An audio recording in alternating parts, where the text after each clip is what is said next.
Hi, I'm Michał. I'm a veterinarian, and today I'd like to tell you about the rules I follow when performing ultrasound exams in winter. First, I'll tell you how I take care of the ultrasound machine in winter.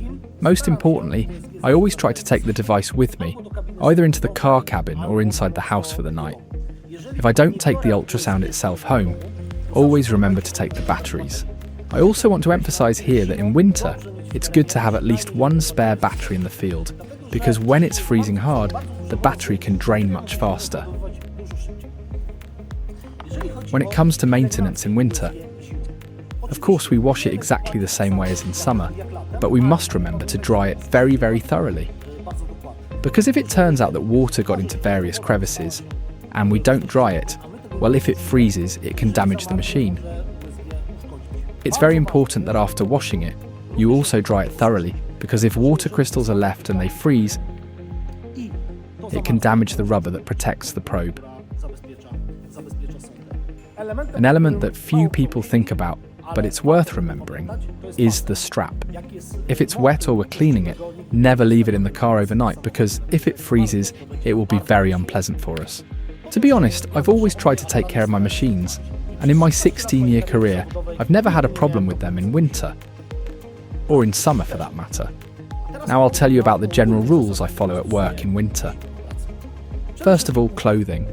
Obviously in winter we want to stay warm, so we need to wear several layers. But on the hand I use for the exam, in my case the left hand, I try not to have too many layers. Usually it's just thermal underwear and some kind of thin sweatshirt.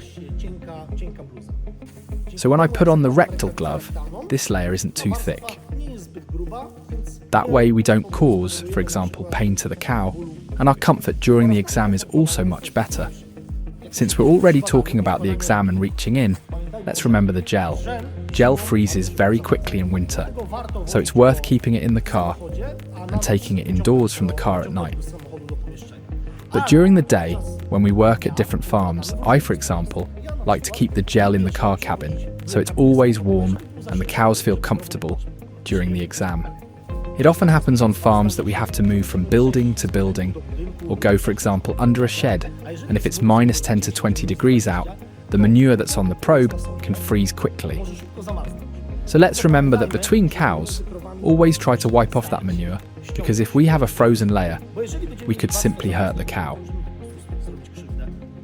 An indispensable item for every field veterinarian is protective boots. However, in winter, they pose a specific danger.